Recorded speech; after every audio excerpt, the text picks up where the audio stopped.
I am here doing elimination method for systems of equations. We are working with just 2 equations here, so it shouldn't be too crazy, too hard, and we're gonna just get this going. So I take a look, make sure that the x's are on top of each other, make sure the y's are on top of each other, and make sure the constants are also on top of each other. That's the first step when you're doing with elimination method. And then we are gonna start looking at what we would do with our possibilities. So our first step is to look and see if we have opposite pairs of anything. I don't see opposite pairs because I got a -4 and a +1, so that's not opposites. I see a 9 and a -3, those are not opposites.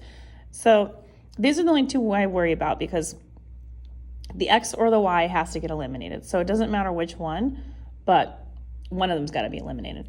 Now, neither of these are the same number either, so we're going to have to go to our third option, which is just change one of the equations. Now, with the y's, I see a +9y and I see a -3y. So those are opposites. One's positive, one's negative, which is good. And if I take a look at the second equation, if I just multiply it by 3, 3 times 3 is 9, and that would be a -9 if I did that. So I can't just multiply it by one thing, I have to multiply it by the whole thing. So I'm going to multiply the entire second equation by 3, and then I'm going to rewrite this over down below. 3 times x is 3x. We know that 3 times the -3y will give me the 9y that I'm looking for, that's negative. And then I do 3 times -6, which is -18.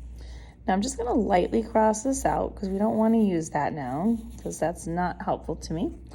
And I'm going to put a line under here and we're going to put a big plus sign here. We're just going to add vertically. -4x plus 3x, which is going to give me a -x. The 9's we know are opposites, so they're going to cancel. And then we're going to combine 9 minus 18, which is a -9. Now we can't leave that. We have to make sure the x is a positive. So I'm going to divide both sides by a -1, canceling that out. And that's going to leave me with x is equal to -9 divided by -1, which is a +9. So I know an x is 9 now. So I'm going to go up to either of the 2 original equations just because it's easier to read. I'm going to go with the top one. You can go with the bottom one if you want. It's fine. It's going to give you the same answer. So we're going to start with that. -4 times x, which we just found out was 9. So we're going to put that in parentheses. Plus 9y equals 9. So again, I'm just rewriting the first equation and just replacing that x with the 9 that we figured out right here. So now I'm going to do the multiplication here. -4 times 9 is -36. Plus 9y equals 9.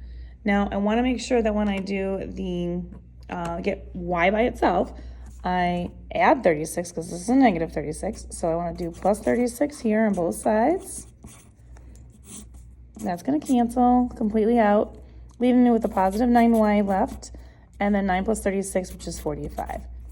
Last step, divide both sides by that 9 to get y by itself, and 9 is equal to 45 divided by 9, which is 5. So I have my 2 coordinates. X is 9, y is 5. You should double check always to make sure that it works with the second equation as well, and it balances out. And since I know that it works and I know this is the correct set of answers, I'm not going to do that. And for video purposes, nobody wants to watch me doing that. But if you did and you do want to watch, I do have some of these videos that do show you how to do that. So I'm going to do my x coordinate 9, comma, my y coordinate 5. And so 9, 5 is the answer set that works for this set of equations. If you want more questions like this, find them on my YouTube channel, You Want Algebra. Check all of those out and much more on my Systems of Equations elimination section.